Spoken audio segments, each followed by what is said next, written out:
Welcome, everyone, to this special coffee talk. I am Ashley, and the coffee talk today, the topic is reflect and restart. So, this is the perfect time of the year to do that. I'll give you some tips and techniques for how to reflect on the past and what we can do to start now, and give you some different tips and things that have helped me that I think will help you as well. And yeah, hopefully I can give you some ideas to think about and new strategies that you can try out this year. So here we go. So again, welcome. Thank you for joining me for this coffee talk.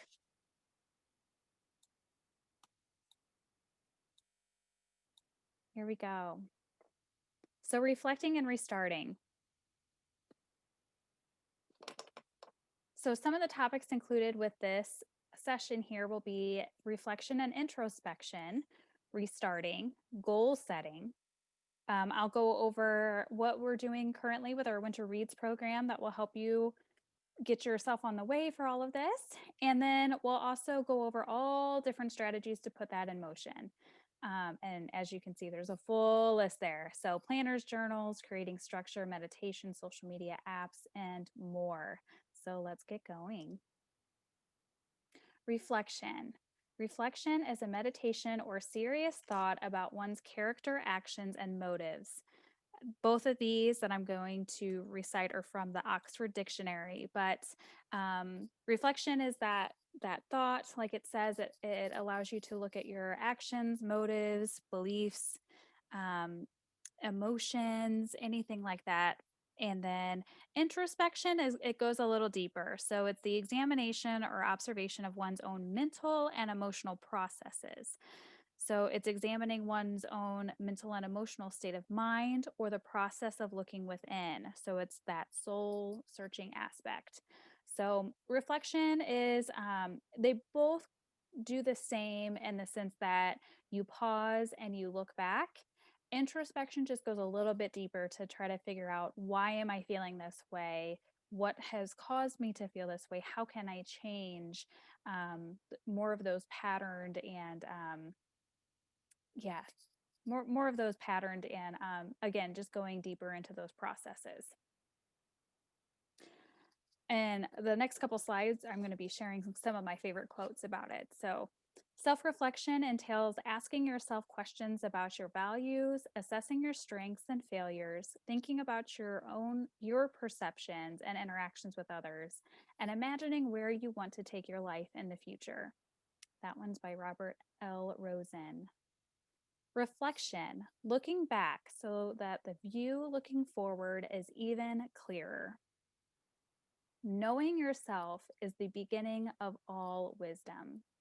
That one was Aristotle.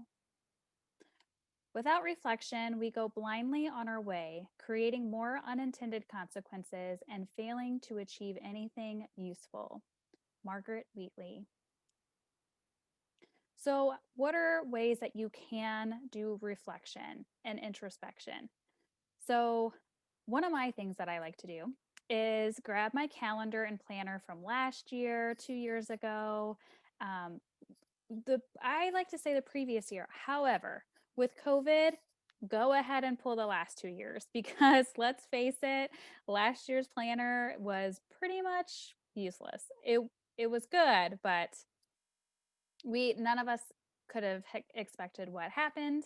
So if that means grabbing the last 2 years, totally do it. So when you reflect and do some introspection, look at the calendars and planners. Take time and appreciate everything that you were able to accomplish because life goes so fast and you sometimes can actually forget what all is accomplished because you're constantly thinking about the next task and the next job, the next project that needs to be done, the next, chore that has to be done. So taking time to acknowledge everything that you were able to accomplish. And if you didn't, that is okay.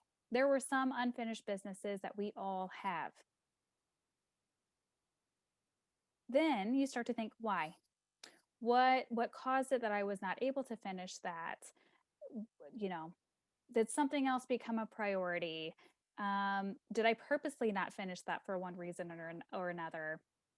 Look at those unfinished businesses, and if it's worth it for you to try it again this year, then put that on your books again this year. And um, again, it's always, you can always start projects at any time. So if that is unfinished business from last year that you want to bring over to this year, by all means do it. um, and then days and dates to remember. I like to go back through my planner. Some people are very like specific with their planner and put a whole bunch of detail in them, and some people aren't, and either way is fine. You have to do what works for you. But if you are, go back through and relive some of those memories. If there's important dates, if there's important days, if it was a family function, if it was a holiday that, a tradition was started, whatever that was, as you go back through from the previous year or 2 years, look at those days and dates that stuck out to you and appreciate those moments and those memories.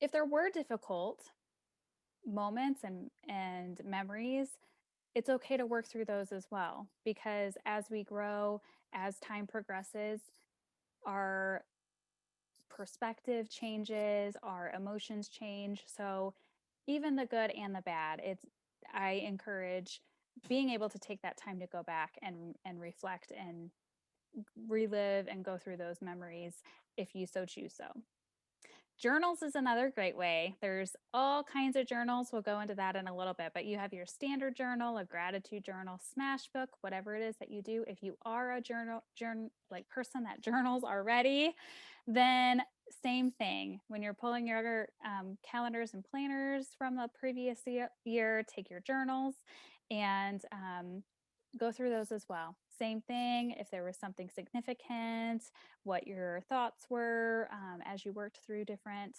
moments and experiences, and go through those again.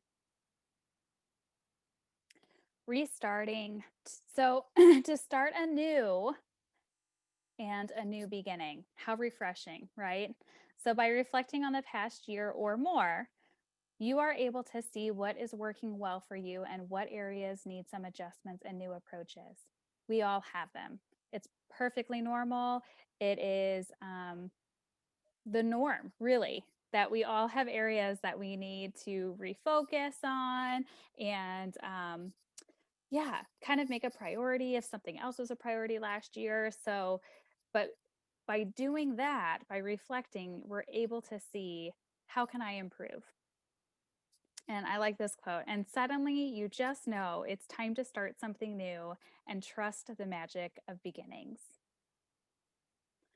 So, starting anew, let's talk about the 5 golden rules of goal setting. Number 1, set goals that motivate you. Make sure that your goals are important to you and will add value to your life. The motivation is the key to achieving goals. Goals require commitment, time, energy, determination, planning. So make sure your goals relate to the high priorities in your life. Without focus, you can end up with too many goals and a lack of direction. Make sure whatever you set that are goals are important to you, because you're going to be that much more determined and that much more, you're going to put those as higher priorities in your life. Number 2, set SMART goals. S, specific. What do you want to do? Make sure your goals are specific. You can write down all the details and yeah, just make sure it's a specific goal and not just a too broad of a goal. Make sure that it's measurable. How will you know when you've reached it, achieved it? How will you know? So make sure that your goal is measurable. Achievable. Is it in your power to accomplish it? Are realistic. Can you realistically achieve it? If you set unachievable and unrealistic goals, you will only beat yourself up over it. If it's something that is not going to be able to be obtained, you are just going to hold that guilt, that pressure, and you're just going to continue to beat yourself up over it. And nobody needs that. Nobody deserves that. So Make sure that your goals are achievable and realistic. And then the last one for SMART is timely. When exactly do you want to accomplish this goal? If you don't set those timelines and those deadlines, it's more likely that I'll just do it next week, or, oh, this came up. I think this task is more important right now. So always set those timelines because you're more likely to accomplish those goals. Put goals in writing. The physical act of writing down your goals makes it real and tangible. Use words like, I am going to do this and I will do this, instead of, I'd like to. Oh, I really wish I could. Use words like those confident, I am going to do it. Make your goal statements positive and not accusatory or blaming. Nobody needs that. We already put enough pressure on ourselves to begin with. Make sure that your goals are positive and healthy. You can format your goals as lists. You can create fun templates. Get creative with it. This is something that you are going to use to inspire you. You know what you like. Everyone has different appeal, like things that appeal to them, and favorite colors and designs and all of that. Make it specific for you, something that you're going to enjoy looking at. Put your goals in visible places to remind and encourage yourself every day and to keep you on track. Put your goals on frame it and put it on a wall. You can write messages on a mirror. You can put them on a refrigerator. You can put them on a bulletin board in your office. Put them somewhere that will remind you and encourage you, and it will help you to stay on your track. Because if you lose sight of that, it's easier to get distracted and to move on to different things. So if you keep it where it's visible, you're likely to stay on track. Number 4, make an action plan.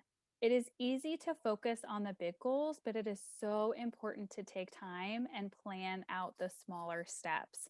Especially important, like if you have long goals, like goals that will take a long time to accomplish, if there are goals that are a little bit more complex or there's more parts to it, definitely make an action plan. Write down those individual steps, be as specific as you need to be. And my favorite is the next one: cross them off and check them off, or cross or check, however you want to do it, when you complete them.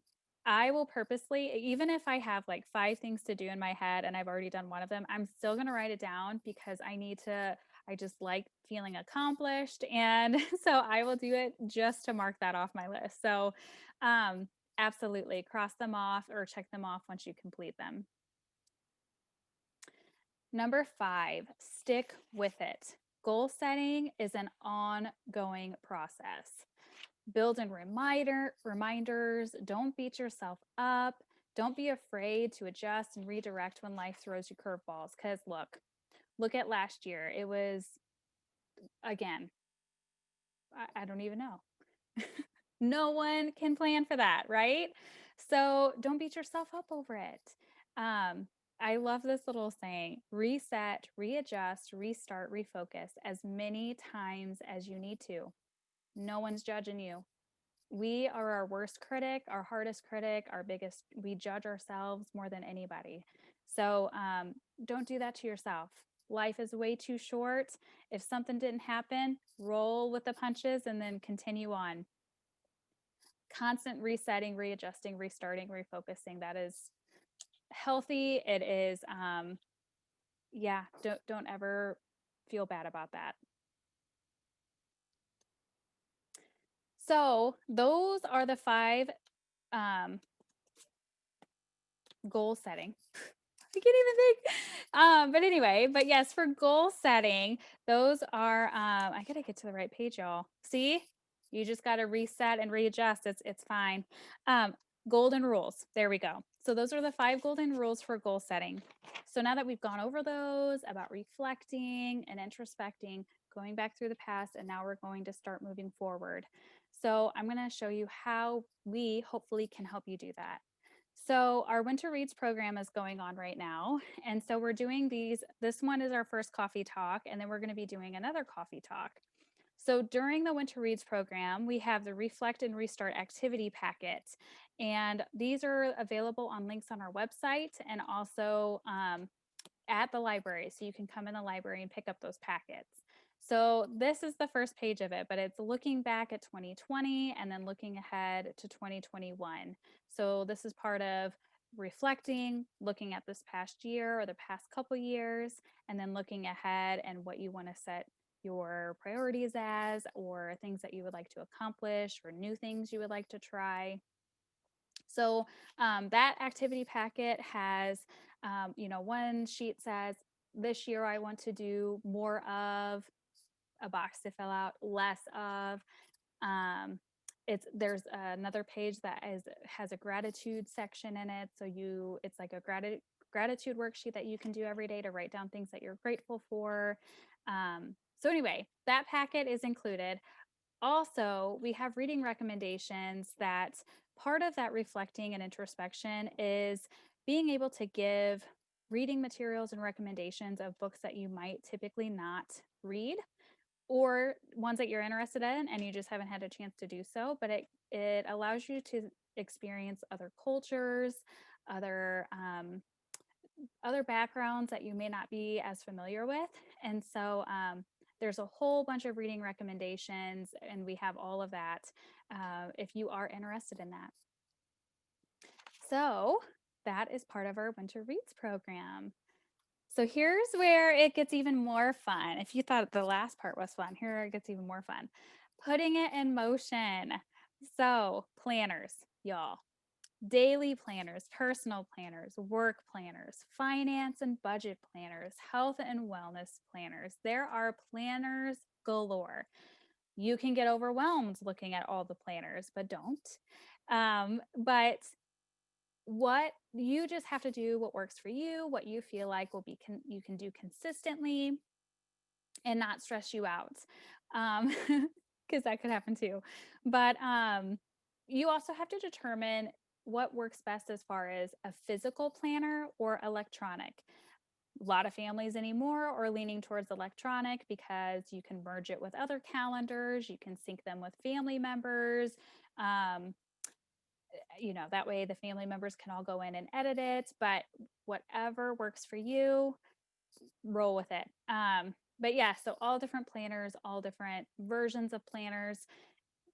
But yeah, there's stickers, there's bookmarks, you can just go to town with planners. Journals, same thing. All different types of journals, family and group journals. I thought this was really neat. It is when a group of people or family members do a journal together and you each write entries in and then you just all contribute to it. I thought that was beautiful. There's gratitude journals, again, writing down things that you're grateful for. There's self help meditation journals, bullet journals, project journals, travel journals, dream journals, paranormal journals, like if you're experiencing different things. And then a time frame journal, which an example of that is COVID. So if there's ever anything significant going on in your life, in the world, you can do a time frame journal to document things that are going on in a specific time frame. So all of these different journals, and I will actually show you. So I went past it already, but like here was my planner from last year, full of post-its, full of like sticky notes, and like just all wrote with things and bookmarks and clips. But yeah, I mean, just go crazy with your journal. But again, when I sat down to get ready for this year's journal, I used this as a guide to think, okay, what all were my goals from last year? What was I able to accomplish? Do I need to bring any of those over for this year? So that was my journal. And then, or I'm sorry, my planner. And then journals, I have a couple. So there's like, your traditional leather bound journal with just your simple lined pages. I just kind of love the originality of this, but that's just me. But again, just a standard journal. I also started another journal that is, and you'll see it in a little bit, but it's almost like a smash book. And that's kind of a type of journaling where it not only has like your notes and things that you've been writing in, but if there's like graphics or pictures or it's almost like a scrapbook and journal, like a smash book smashed together. But oh gosh, I'm trying to find it now. So like I was looking at like love languages and um, just different things. Like if I see something that I print out that looks interesting, um, just notes and pictures and images and all that good stuff. So, anyway, that is another type.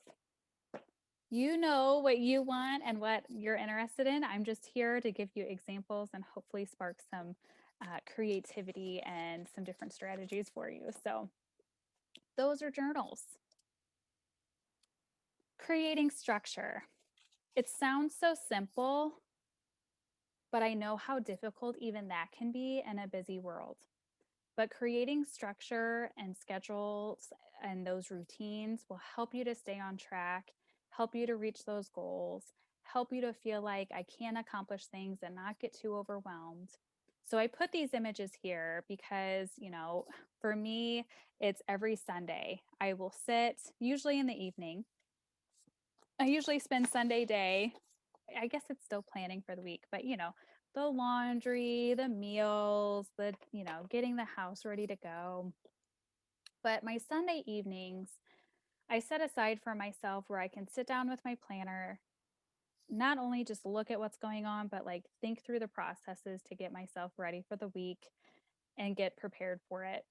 And so, like, usually I'll have some hot tea or just take that time for yourself and make it a pleasant routine. It shouldn't be a stressful routine. It should be a pleasant routine. I should say that. Another way of creating structure is kind of like we said, put it somewhere visual. Life gets so busy, you can easily get distracted and move on to the next thing. And then before you realize it, you're like, oh my gosh, I have not been working on my goals at all. So, having it on a mirror, you are loved, you are enough, you are beautiful, you are worthy, you are irreplaceable, something that will help you start the day off right. Another one is vision boards. There's all kinds of vision boards, but it helps you see your goals, remind you what you're working hard for, and it's fun to look at and it's very specialized just for you. And so vision boards are another phenomenal thing that you can do. So now we go into, ooh, this is a good way to put it. So we just did like visual things that you can work on um, outwardly. And then now let's talk about introspectively. So meditation. Meditation is to engage in a mental exercise such as concentration on one's breath or repetition of a mantra for the purpose of reaching a heightened level of spiritual awareness. So that is from Merriam Webster's dictionary. Another way to describe it is just to focus on your thoughts, to engage in contemplation, and again, that reflection. When you meditate, you can also practice some breathing techniques. And again, it sounds so simple, but it's crazy how effective that they can be. There's breathing techniques specifically to relax. There's breathing techniques for muscle tension and for pain. There's breathing techniques to increase your energy. It's the simplest things, but just focusing on them and allowing you to mentally visualize your goals, um, mentally assess your thoughts and um, your moods, all of that. It will do wonders. So, again, we talked about physical things we can look at, and now we're talking about those introspective. With those affirmations and mantras, so they're very similar. It is essentially you repeating something and you saying something to yourself to change your mind and your mood. So affirmations are usually they're encouragements, they're emotional supports, they are positive reminders or statements that can be used to encourage and motivate yourself or others. It's often easier to affirm others than it is ourselves. We beat ourselves up so much. It's usually easier for us to give somebody else um, encouragement and empathy than it is to do that for ourselves. But we need to remember to encourage ourselves as well because we absolutely need it. So, an example of affirmations is that image on the side. So, saying, I am loved, I am enough, I am strong, just as that one uh, was written on the mirror on the other side. So, wherever you want to put those affirmations, whatever you need, you know what you need. And so, make sure your affirmations are geared for what you need to give you that encouragement and that motivation. Mantras, it is like affirmations, but it's more spiritual and deeper. So, mantras is a repetition of words, sounds, or invocations that aid in focusing your concentration. So, it's associated with spirituality and aim to liberate the mind from thought in order to facilitate inner peace and connecting with a higher power. So, in prayer um, or during meditation, it is that deeper, it's affirmations, you're mainly saying it to give yourself that encouragement and that motivation. Mantras, you're saying it to try to get yourself into that deeper state of mind to connect with a higher power and give you that strength. So there's a difference in how that works and how you can think and view those. So, for examples of mantras are um, om, love, peace. So love, just repeating it and just whispering it to yourself and getting into that deeper state. But there's all different ones, but those are just examples. So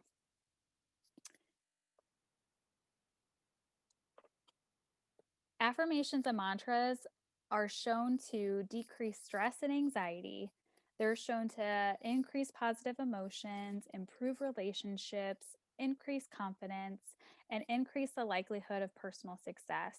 It's amazing how, when you change your thought processes, how much that can affect your actions, your moods, your intentions. It can all change just with how you can change how you perceive things, how you work through things, um, all of that. So, affirmations and mantras, very powerful as well. And I encourage you to use them. Okay, social media. That was a big switch, I know, but stay with me. So, social media, guys, I have been like teaching my coworkers this because I truly believe it. Social media can be um,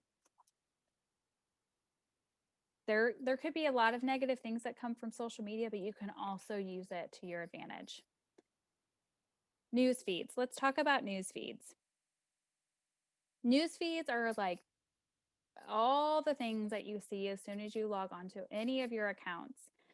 Social media algorithms are a way of sorting posts in your feed. Social networks prioritize which content a user sees in their feed first by the likelihood that they'll actually want to see it.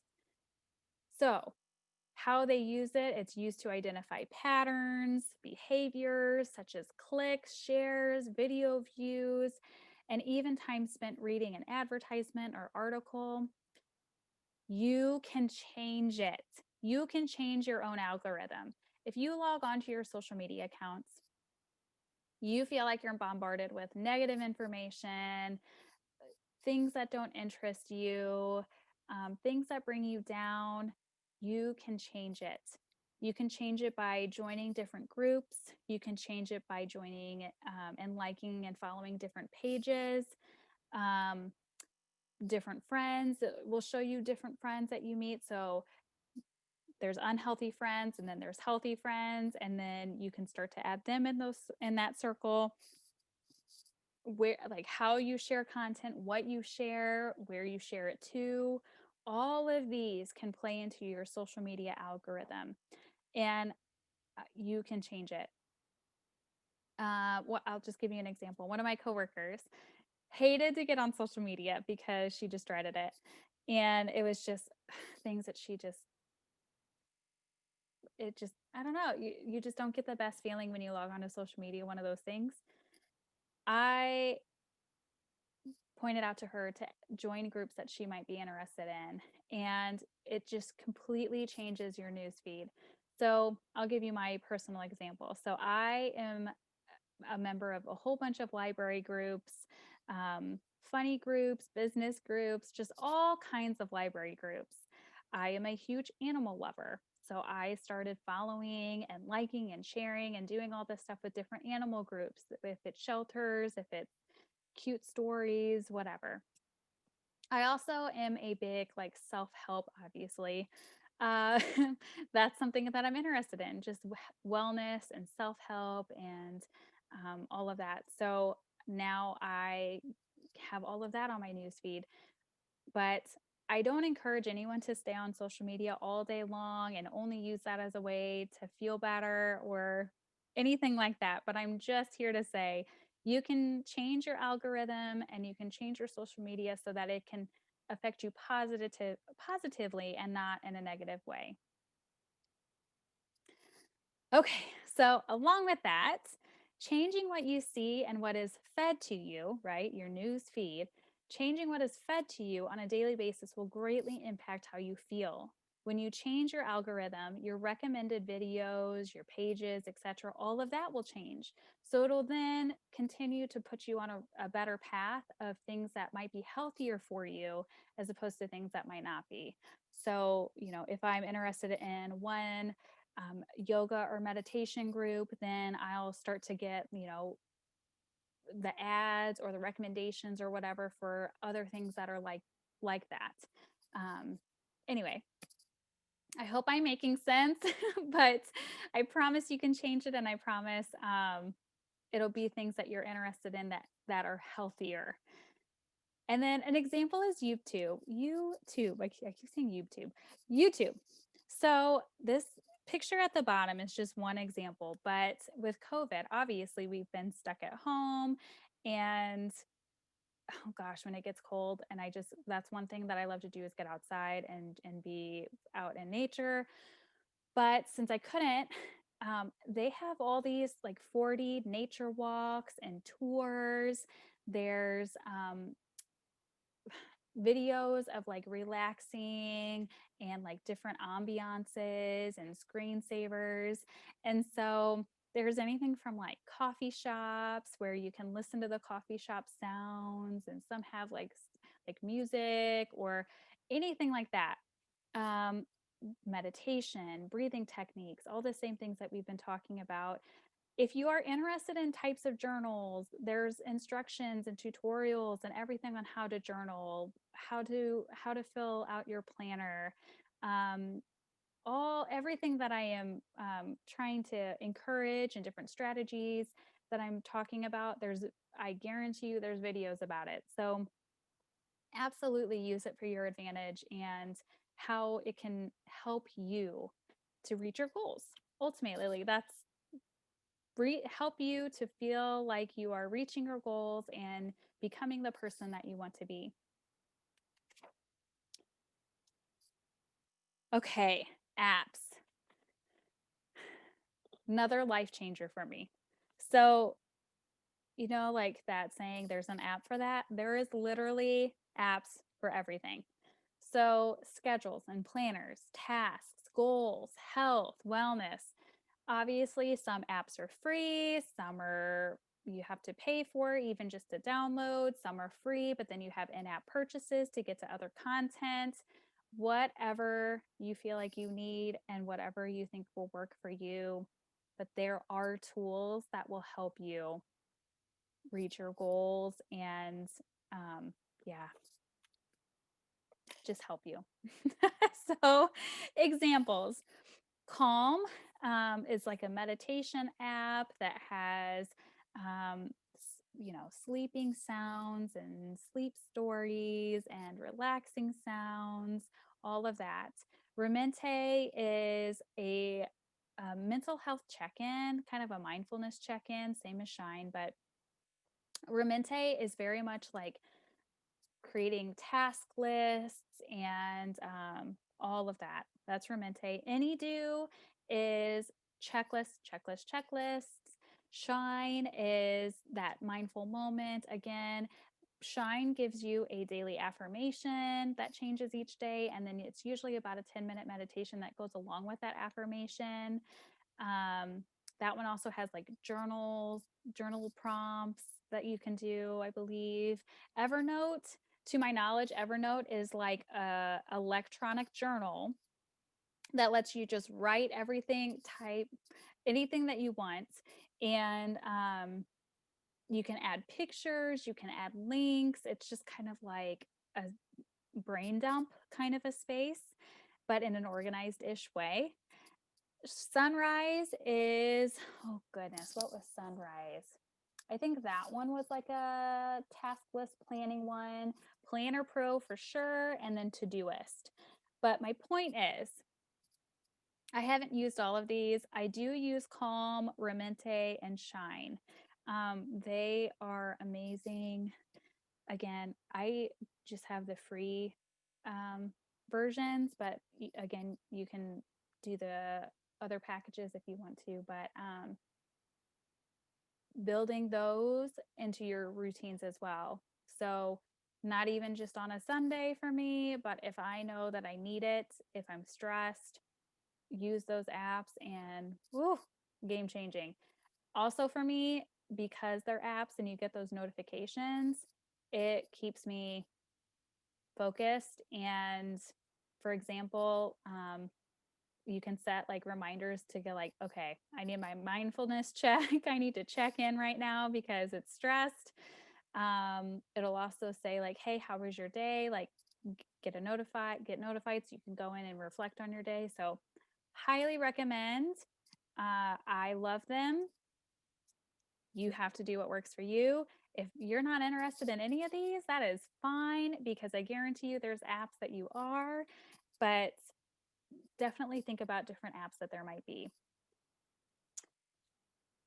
So, tips to take with you. I hope I haven't stressed you out. I hope I haven't like, oh my gosh, I have so much to do. That was not my intention at all.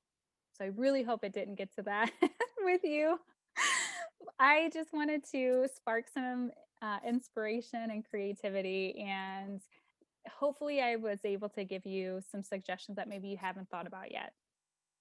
So, tips to take with you from this whole coffee talk: take time to reflect on the past when you plan for the future. It is a huge step that it's so easy to just immediately start planning, but taking time to reflect and look at what has worked, what hasn't. Did I feel fulfilled when I did this? Um, why did I do this? Why did I react? Just taking that time to reflect. Another tip: subtle changes in routines and processes can make all the difference. And I know I said this earlier, but it is so true. The littlest things like the mental check-ins, the building that into the routine of being able to take that time to sit with your planner, um, doing it with a spouse, a partner, a friend, but being able to check in with each other and be able to, sit there together and plan your weeks, plan your months. Like, okay, just doing that together can be huge. Also, another tip is there is a wealth of information and resources at your fingertips. Don't be afraid to try something new. Don't be afraid to try something new.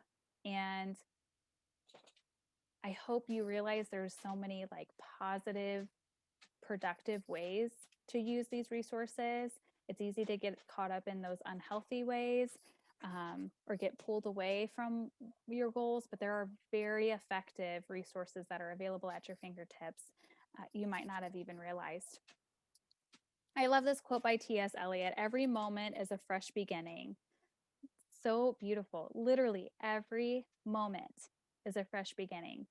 Don't judge yourself. Don't beat yourself up. Don't get carried away in the what ifs and the should have, could haves. Every single moment is a fresh beginning. And I hope that can resonate with you. I really hope you had fun with me on this coffee talk. A couple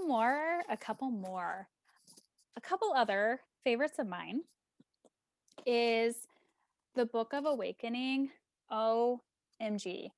This is amazing. They're just really short, quick little like daily. It's almost like a daily prayer journal or like a daily devotion kind of a book. But this one by Mark, I think it's Nepo. Sorry if I got your pronounced that wrong, but the Book of Awakening, oh my goodness, it's just taking that time to reflect. And again, they're very quick, but it's very powerful. So anyway, that's one of my favorites. Another one is, I don't know if I talk about checklists, but it's part of the whole planners and bullet journals and all of that. There was a picture of one. I don't know if I pointed it out or not. And I think there was a Smash book too, and I failed to point that out. I apologize. But in those pictures, so there's like workbooks and journals of nothing but lists. So you can just have lists galore. Again, it's kind of just that brain dump technique where if things are just blocking your pathways because you just have so much in your head that you need to do, these like lists, I don't even know if you can see it, but there's different lists on every page, but you don't even need to go purchase a book, but you can just come up Pinterest. Oh, y'all, we didn't even talk about Pinterest. Any idea that you need as far as journals and mindfulness prompts, gratitude prompts, journal prompts, checklist prompt, or like samples and templates of checklists, like it's all there. It's all there if you need it. Always know that there's resources for you. And if I can say anything is easier said than done, but whenever you get super stressed out, when you feel like you can't handle things anymore, when you're like, oh my gosh, my process, my method of doing things is clearly not working for me, I encourage you, and I just want you to know that there are tools, and I know you'll find what works for you. Presentation disclosure. Again, thank you for joining me for this coffee talk. I hope you had fun and learned something. Presentation disclosure is all of the materials included in this presentation are for informational and educational purposes only. Any views or opinions represented in this presentation are solely my own. They do not express the views or opinions of my employer or anyone around me. I have no financial interest or affiliation with any of the products that were discussed during this presentation. So I just wanted to share with you what works for me, some of the apps that I use, some of the journals that I use, some of the books that I read. Again, we have so many recommended materials at the library. We have a service that's like a book bundle. So you just give us a topic that you're interested in, and we'll like put a bundle together for you. Your libraries are here for you as well. So I believe that's it. Thank you. We'll be doing another coffee talk. And I hope you've been sipping on your coffee because I have failed to. And I'm definitely going to do that after this. But we will be doing another coffee talk in February that will be creating comfort. So we'll kind of go over a lot of, it'll be similar to this, but what's going to be like really fun and interesting too is creating comfort, not just like internally, but externally. So that means like hygge, right? Hygge is like a big thing. We're going to talk about hygge. We're going to talk about feng shui. We're going to talk about the Marie Kondo method. We're going to talk about the Swedish death cleaning method. So all these different traditions and techniques and methods of how to create comfort.